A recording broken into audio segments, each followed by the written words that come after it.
Hi friends, போன வாரம் சாயங்காலம் தளபதி விஜய் நடிப்பில் ஹெச் வினோத் டைரக்ஷன்ல பயங்கர எதிர்பார்ப்புகளோட வெளியாக போற ஜனநாயகன் படத்தோட ட்ரெய்லர் எப்படி இருக்கு, படத்தோட கதை என்னவா இருக்கும், படத்தோட வெற்றி வாய்ப்புகள் எத்தனை சதவீதம்னு பார்ப்போம். வாங்க நேரடியாக நிகழ்ச்சிக்கு போகலாம். அதுக்கு முன்னாடி யூடியூப் சேனல் சப்ஸ்கிரைப் பண்ணிடுங்க, பக்கத்துல பெல் ஐக்கனை கிளிக் பண்ணிடுங்க, உங்க நண்பர்களுக்கு சஜஸ்ட் பண்ணுங்க, ஷேர் பண்ணுங்க. இப்போ வாங்க ட்ரெய்லர் எப்படி இருக்குன்னு பார்ப்போம்.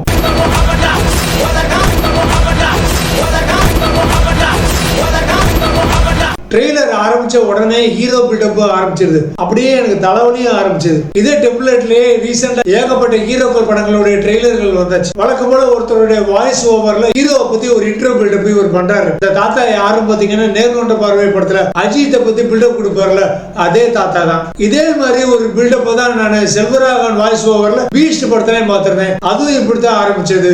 ஐயோ, இந்த நேரத்துல பீஸ்ட் படம் எல்லாம் ஞாபகத்துக்கு வருதே பா. இல்ல, நம்ம தாத்தாவை பார்த்து நான் பேரு கொடுத்து ஆளுடைய ஜாதகத்தை புட்டு புட்டு வைக்கிறார். அப்ப விஜய் வெற்றி கொண்டான்னு ஒரு பேரை காமிக்கிறாங்க. அதாவது ஷார்ட்டா டிவிகேவாம். பேசாம படத்துக்கு டிவிகே நாயகன் பேர் வச்சிருக்கலாம். அப்படி பேர் வச்சா எல்லாருக்கும் கரூர் ஞாபகம் வந்துடுது. அதை அப்படியே தவிர்த்திருக்காங்க. அவர் விஜய் வெற்றி கொண்டான், விஜய் வெற்றி கொண்டான்னு பேர் பார்த்துட்டு இவன் சாதாரண சம்பவம் பண்றவன் கிடையாது, சம்பவம் பண்ணுனவங்கள ரெக்கார்டு வச்சிருக்கிறவன்னு ஆரம்பத்திலே ஒரு உருட்டு விட்டுறாரு பார்க்கணும். பிஸ்மியை தூக்கி சாப்பிட்டு உள்ள இருக்க தாத்தா முடியல சாமி. அப்படியே விஜய் ஜெயில் கைதியா இருக்கும் போது அவர் பண்ணின சம்பவங்களை லைட்டா டீகோட் பண்றாங்க. நம்ம தளபதி அப்படியே 2 யானைகளுக்கு நடுவில் நிறைய மர கிளைகளுக்கு முன்னாடி அப்படியே ஸ்டைல மாசா நடந்து வர்றாரு. கையில ஒரு தீப்பந்தம் வேற வச்சிருக்காரு. பார்க்கும்போது அப்படியே நம்ம டிவிகே கட்சியினுடைய கொடி மாதிரியே இருக்கு. அந்த காட்டு மர கிளைகள் மட்டும் அப்படியே பத்தி எரியிற மாதிரி காமிச்சிருந்தாங்கன்னா டிவிகே கட்சி கொடியினுடைய பேக்ரவுண்ட் கலருக்கு கரெக்டா மேட்ச் ஆகிருந்திருக்கும். ஹெச் வினோத் இதெல்லாம் யோசிக்கவே இல்லை. இப்படியே இந்த 2 யானைகளுக்கு நடுவில் விஜய் நடந்து வருவது மூலமா பல வருஷங்களா அரசியலுங்கிற காட்டுக்குள்ள இருக்கிற யானைகளுக்கே வர 2026 எலெக்ஷன்ல காட்டுவேன்னு ஏதோ ஒரு குறியீடு மாதிரி காட்டிக்கிட்டே வர்றாருன்னு நல்லா தெரியுது. ஐ ஆம் வெயிட்டிங். அவன் தான் தளபதி, அவனை தொட்டுறாத, உன்னை பீஸ் ஆக்கிடுவான்னு வார்னிங் பண்றாரு அந்த தாத்தா. கூடவே நம்ம கௌதம் வாசுதேவ் பண்ணணும் சிங்சாங் அடிக்கிறாரு. அடுத்து இப்படி 43 பேர் அசால்ட்டா கொண்டிருக்கியே, நீ தானே அந்த சூப்பர்மேன் இந்த குட்டி பாப்பா கேட்கிற.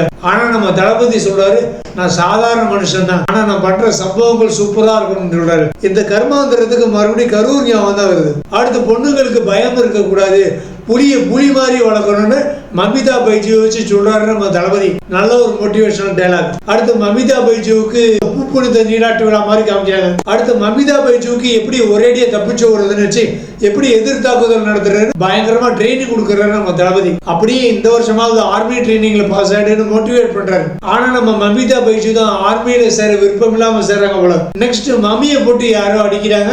யாரா என் பொண்ணை தொட்டவன்னு பழைய நம்பியார் காலத்து டைலாக தளபதி அப்படியே பேசிக்கிட்டு அதிரி புதிரிய பட்டை கிளப்ப ஆரம்பிக்கிறார். செம்ம மாசா இருந்தது. அப்ப கரெக்டா அடுத்து யாரை காமிக்கணும்? வில்லனை தானே காமிக்க முடியும், யோகி பாபுவை காமிக்க முடியும். கரெக்டா வில்லன் பாபி தியோல காமிக்கிறாங்க. கங்குவா படத்துல ரொம்ப கத்தியே பாவம் மனுஷன் ரொம்ப இழைச்சு போயிட்டாரு. பார்க்க பாவமா இருக்கு. நிறைய ஆர்மி வீரர்கள் வாழ்க்கையில விளையாண்டுருக்காரு போல இருக்கு. இப்ப வா செத்து விளையாடலாம்னு தளபதியை சவாலுக்கு கூப்பிடுறாரு. இது என்னவோ தியேட்டருக்குள்ள நம்மளுடைய உயிருக்கு சவால் விட்டு நம்மளை கூப்பிடுற மாதிரியே ஒரு பகீர் திகில உண்டாக்குது. இவர் பண்ணின சம்பவத்துக்கு ஆர்மிக்காரங்க கைது பண்ற மாதிரி காமிக்கிறாங்க.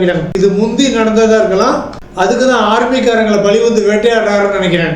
இன்னையில இருந்து 30வது நாள் இந்தியா என் காலடியில இருந்து விழுந்து கையில துப்பாக்கி எல்லாம் வச்சுக்கிட்டு மிரட்டலா பேசிக்கிட்டு இருக்காரு. இப்ப ரீசெண்டா வந்த தமிழ் சினிமா வில்லங்க மாதிரி வாயால வட சுடாம இருந்த சரணம். அப்ப கப்பல் கண்டெய்னர்ஸ் பாம்பு பிடிக்கிறேன்னு சீன்ல பாத்தீங்கன்னா பயங்கர ரணகலமா இருக்கு. கண்டிப்பா பாபி தியோல ஆயுத கடத்தல் பண்ற வில்லனா தான் இருக்கணும். ஆனா கூலி படத்துல வர நாகார்ஜுன மாதிரி டம்மி பீஸா இருக்க கூடாதுப்பா.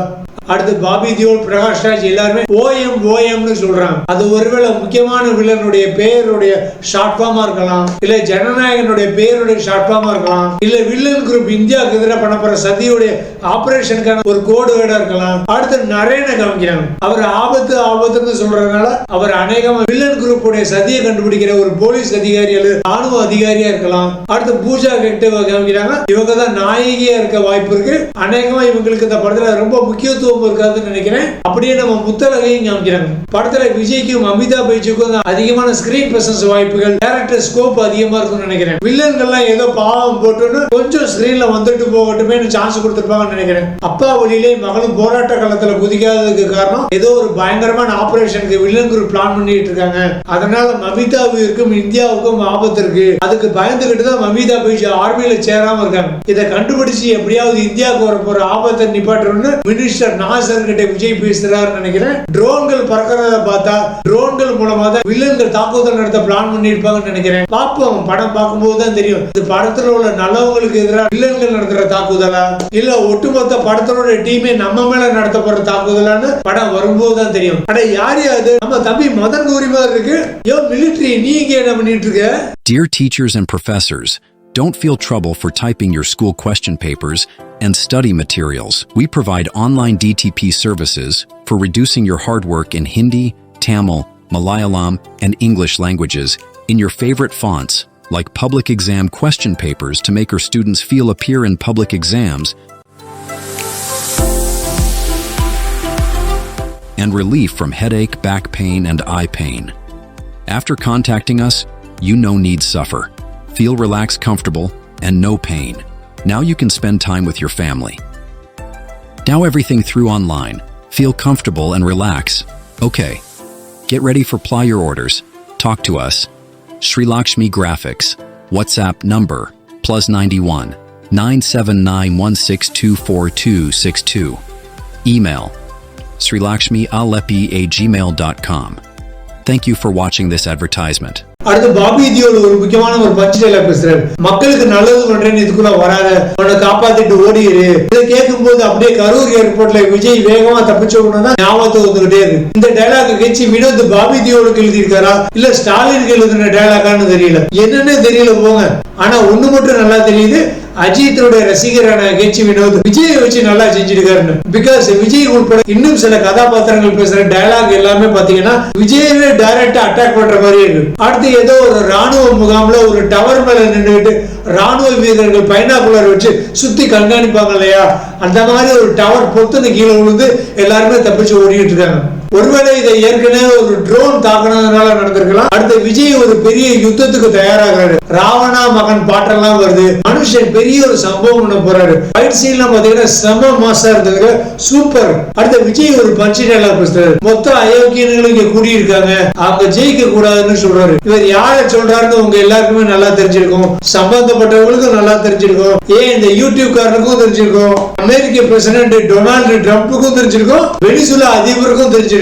சோ இவங்க எல்லாருமே நாளைக்கு ஒருவேளை விஜய் பிரதமர் ஆகிட்டா விஜய் கிட்ட ஜாக்கிரதா இருக்கிறது ரொம்ப நல்லதுன்னு சொல்லாம சொல்றாரு. அடுத்து பிரகாஷ் ராஜி உன்னால ஒண்ணும் பண்ண முடியாது, விலகி போன கட்சி வினோத் ஸ்டாலினுக்கு எழுதி கொடுத்த டயலாக் இவர் மாத்தி பேசிட்டு இருக்காரு. அடுத்து பாபி ஒரு டயலாக் சொல்றாரு. இப்ப அவனை கொண்டாடுற மக்கள் அவனை சிலுவையில அறையப்பட்ட இயேசுவா கடவுளாதான் நினைக்க ஆரம்பிச்சிடுவாங்க, இப்ப வேண்டாம்னு சொல்றாரு. இதை கேட்கும் போது கரூர் சம்பவம் நடந்த நேரம் டாக்டர் ஷாலின்னு ஒரு தற்கொலை விஜய் சிலுவையில் அறையப்பட்ட இயேசுன்னு சொன்ன கர்மாந்திரம்லாம் எனக்கு ஞாபகம் வந்தது. அடுத்து விஜய் சூப்பரா ஒரு டயலாக் சொல்றாரு. உன்னை காலி பண்ணிடுவேன், அசிங்கப்படுத்திடுவேன்னு சொல்ற எவனா இருந்தாலும் சரின்னு ஒரு சின்ன கேப் போடுறாரு. அடுத்த டயலாக் பாத்தீங்கன்னா திரும்பி போற ஐடியாவே இல்லங்கிறாரு. அந்த டயலாக் இந்த போன டயலாக் கொஞ்சம் சிங்க் ஆக மாட்டேங்குது. இதுக்கு இடையில விஜய் முந்தி ஆர்மிலே இல்ல முந்தி போலீஸா இருக்கும்போது பண்ண சில ஆபரேஷன்களை சில முக்கியமான சம்பவங்களை காமிக்கிறாங்க. நல்லா செம மாசா இருந்தது. ஆனா அதே நேரத்துல அவர் ஆயுதத்தை நக்கிற மாதிரி ஒரு கேவலமான சீனை காமிச்சாங்க. இதெல்லாம் நம்ம தற்கூரி அணில் குஞ்சுகள் பார்த்தாங்கன்னா ரோட்ல ஏதாவது போஸ்ட் கம்பத்தை பார்த்து நக்காம இருந்துச்சிருக்காங்க. அடுத்து வழக்கமா விஜய் எல்லா படங்களையும் சொல்ற ஐ ஆம் வெயிட்டிங்னு சொன்னா பரவாயில்ல, ஐ ஆம் கமிங்னு வர சொல்லிட்டு இருக்காரு. அதான் பயமா இருக்கு.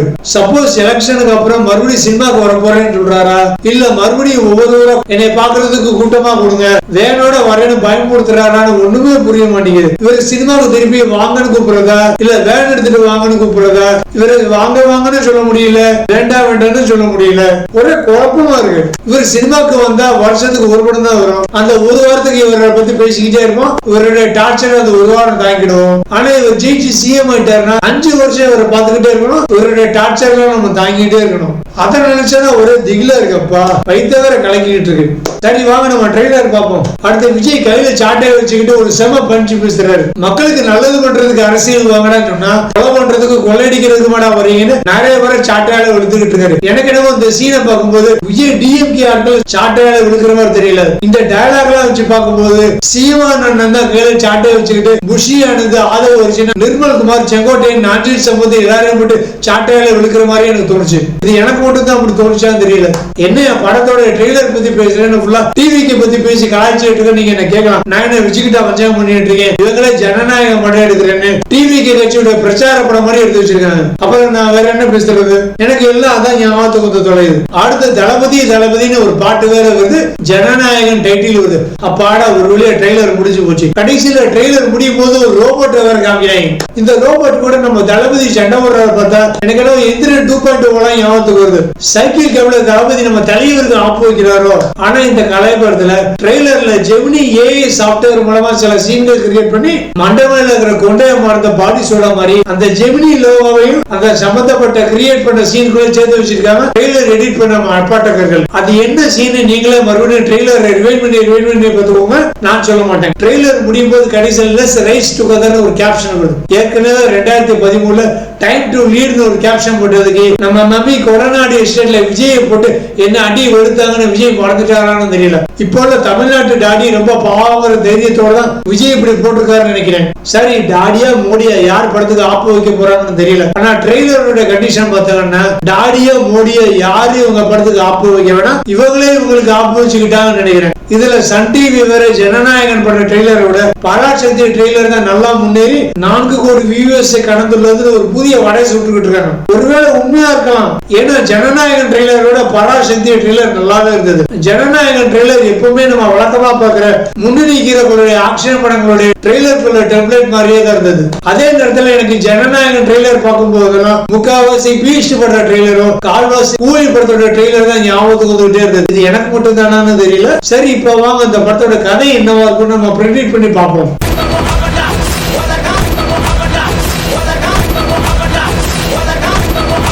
படத்தோட கதை என்னன்னு பாத்தீங்கன்னா, இது தெலுங்குல நம்ம பாலையாக்காரர் நடிச்ச சேமியா கேசரி பகவத் கேசரி படத்தோட அபிஷியல் ரிமேக்.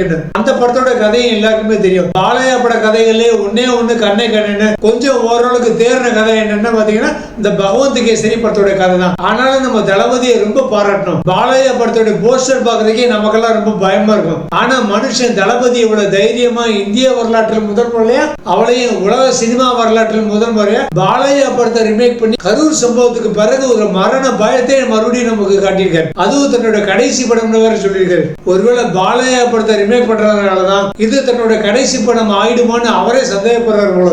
பகவத் கேசரி படத்தோட கதை அவங்க எல்லாருக்குமே நல்லா தெரியும். சரத்குமார் ஒரு ஜெயில் அதிகாரியா இருப்பாரு. அதே மாதிரி இங்க தமிழ்ல நரேன் வர வாய்ப்பு இருக்கு. அவருக்கு ஒரு குட்டி பொண்ணு இருக்கா, அவளை எப்படியாவது மிலிட்டரியில சேர்த்து விடணும்னு சரத்குமாருக்கு ரொம்ப ஆசை. ஆனா இந்த ஜெயில பயங்கரமான ரவுடிகள் நிறைய பேர் இருக்காங்க. அவங்க ஏதோ ஒரு பெரிய சதி திட்டத்துக்கு ரெடி ஆகும் போது அதை சரத்குமார் கண்டுபிடிக்கிறதுனால அவரை கொண்டுறாங்க. அதே மாதிரி இங்க தமிழ்ல நரேன் அங்க அதே ஜெயில கைதியா பல முரட்டு சம்பவங்கள் பண்ற பாலையா உண்மைக்கே ஒரு நல்லவர்னு தெரிஞ்சு அவர்கிட்ட தன்னோட மகளை ஒப்படைச்சு அவளை நான் செத்து போய் ஆவியா மேல இருந்து பார்க்கும்போது அவளை மிலிட்டரி ஆபீசரா தான் பார்க்கணும்னு பாலையா கிட்ட பிராமிஸ் வாங்கிட்டு இறந்துடுறாரு. அந்த குட்டி பொண்ணு தான் பகவத் கேசரியில ஸ்ரீலீலா. இந்த படத்துல மமிதா பைஜு.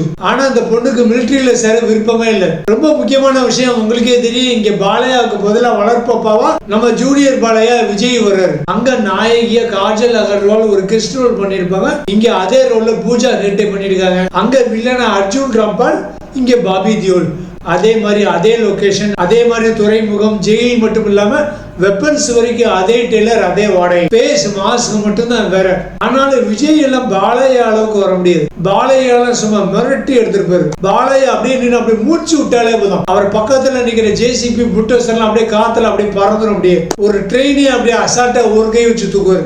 AK-47 இருந்து ஒரு அத்தனை புல்லட்டுகளே அப்படியே ஊதிய பின்னால தள்ளிடுவாரு. அப்படியே பாலையா அப்படியே எந்திரிச்சு நின்னாலே போதும். வானத்துல பறக்கிற ஏரோப்ளைன், ஹெலிகாப்டர்ல இருந்து ராக்கெட் வரைக்கும் அப்படியே எல்லாத்தையும் ஒத்த கையாலே இல்ல ஒத்த வாயாலே கடிச்சு சாப்பிடுவாரு. நம்ம ஒரு படத்துல விவேக் துப்பாக்கி சாப்பிடுவார்ல, அதே மாதிரிதான். அவர் அளவுக்குலாம் விஜய்லாம் பண்ணவே முடியாது. விஜய் மட்டுமல்ல, ரஜினி, அஜித், சிவகார்த்திகேயன் உள்ளிட்ட எந்த தமிழ்நாட்டு கிரிஞ்சி தளபதிகளாலையும் பாலையா அளவுக்கு வர முடியாது.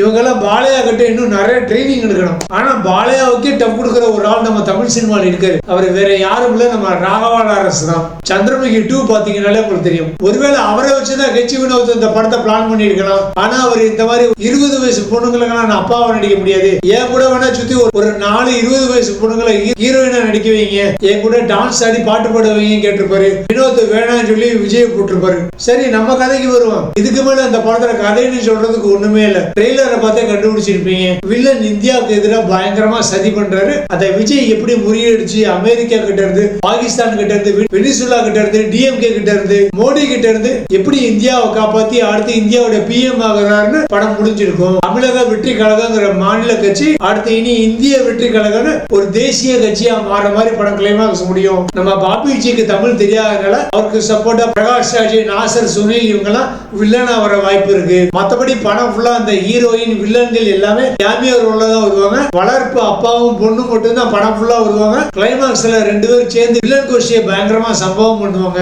இந்த பகவந்த் கேசரி படத்துல ஒரு முக்கியமான சீன் என்னன்னா, அதுதான் இந்த படத்துல ஒரு மிகப்பெரிய பிளஸ் பாயிண்டான சீன். அது வரைக்கும் ட்ரோல் மெட்டீரியலா இருந்த பாலையாவை ஒரிஜினல் ஹீரோவா மாத்திருப்பாங்க இந்த ஒரு சீன்லயே. அதாவது ஒரு ஸ்கூலுடைய ஆனுவல் டே ஃபங்க்ஷன்ல ஒரு குட்டி குழந்தைய கூட வச்சுக்கிட்டு, அதாவது தன்னுடைய வளர்ப்பு பொண்ணா இருக்கலாம், அவளை கூட வச்சுக்கிட்டு எல்லா பசங்களுக்கும் குட் டச்னா என்ன, பேட் டச்னா என்னன்னு கிளாஸ் எடுப்பாரு பாலையா. அந்த ஒரு சீன் போதும். பாலையா ஒரு காமெடி பீஸ் கிடையாது. இந்தியாவுடைய மத்த ஹீரோக்கள் மாதிரி வெறும் ஒரு ஒரிஜினல் ஹீரோ பீஸ். ஏன்னா இதுவரை இந்தியாவில எந்த ஹீரோவும் இந்த மாதிரி ஒரு அருமையான கிளாஸ் எடுத்திருக்கவே மாட்டாங்க. சோ இந்த கான்செப்டுக்காக தான், பெண்களுக்கு நான் எப்பவுமே பாதுகாப்புன்னு காமிக்கிறதுக்காக தான் விஜய் இந்த படத்தோட கதையை ரீமேக் பண்ண வாய்ப்பு இருந்திருக்கு. இந்த பகவந்த் கேசரி படத்தை எல்லாருக்குமே பிடிச்ச சீன் என்னன்னா இந்த ஒரு சீன் தான். மத்தபடி இந்த படத்துல பாலையா பண்ற அதிரி புதிரி ஃபைட் சம்பவங்கள் எல்லாமே கடவுளுக்கு சவால் விடுற மாதிரி. Mythology, history, geography, biology, physical, chemistry, mathematics, Newton law, biology law, big bang theory, galaxy theory, universal theory எல்லாத்துக்குமே சவால் விடுற மாதிரி இருக்கும். இவருடைய படங்களை பார்த்து தான் தன்னுடைய பிசிக்ஸ் சித்தாந்தங்கள் எல்லாமே தப்புன்னு புகழ்பெற்ற விஞ்ஞானியான ஸ்டீபன் ஹாக்கிங்ஸ் ரொம்ப குழம்பி போய் பார்க்கின்சன் சிண்ட்ரோம் நோயால பாதிக்கப்பட்டார் நினைக்கிறேன். இருந்தாலும் மனுஷன் புண்ணியவான் தான். பாலையாவுடைய அகண்டாபன், பகவந்த் கேசரி படங்கள் வர்றதுக்கு முன்னாடி 2018 சேஃப்டியா இருந்துட்டார். இவரோட புண்ணியவான் யாரும் பாத்தீங்கன்னா உலக புகழ்பெற்ற இன்னொரு சயின்டிஸ்டுகளான ஆல்பர்ட் ஐன்ஸ்டீனும் சர் ஐசக் நியூட்டன் தான். இவங்கெல்லாம் இப்படி ஒருவேளை தங்களுடைய பிசிக்ஸ் சித்தாந்தங்களுக்கு சவால் ஒரு பாலையா படங்கள் இனிமே வர வாய்ப்பு இருக்குன்னு ரொம்ப வருஷத்துக்கு முன்னாடியே ப்ரெடிக்ட் பண்ணதுனாலதான் முன்னாலே போய் சேர்ந்துட்டாங்களான்னு தெரியல. சரி, நம்ம ட்ரெய்லருக்கு வருவோம். ஜனநாயகன் ட்ரெய்லர் பாத்தீங்கன்னா டெக்னிக்கலா பார்க்கும்போது நல்லா சூப்பரா இருக்கு. அனிருத்தருடைய background scoring, camera, lighting, setting எல்லாமே சூப்பரா இருக்கு. ஆனா எனக்கு தான் தேவையில்லாம இந்த பீஸ்ட் படமும் கூலி படமும் யாத்துக்கு வந்துகிட்டே இருக்கு. இது எனக்கு மட்டும் தானான்னு தெரியல. ஒருவேளை அந்த படங்கள் மாதிரி இந்த படமும் ரொம்ப வயலண்டா ஒரே ராவா இருக்குமான்னு தெரியல. ஓகே, ஐ ஆம் வெயிட்டிங்.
படத்தினுடைய வெற்றி வாய்ப்புகள்னு பாத்தீங்கன்னா, விஜய் என்னதான் ஒரு உச்ச நடிகரா வளர்ந்திருந்தாலும் அவர் அப்படி வளர்றதுக்கு முக்கியமான காரணங்கள் மற்ற லாங்குவேஜ்ல உள்ள சூப்பரான படங்கள்ல தமிழ்ல ரீமேக் பண்ணி அந்த படங்கள் சூப்பரா ஓடி அதனால தான் விஜயோட மார்க்கெட் வேல்யூ கூடுச்சு. ஆனாலும் விஜயோட சில ரீமேக் படங்கள் தான் விஜயோட இமேஜை டேமேஜ் பண்ணுச்சு. அதுக்கு உதாரணம் தான் 2009 வந்த வில்லு படம். இது 1998 ஹிந்தியில வந்த சோல்ஜர் படத்தினோட remake. Original Hindi movie Soldier சூப்பரா இருந்தது.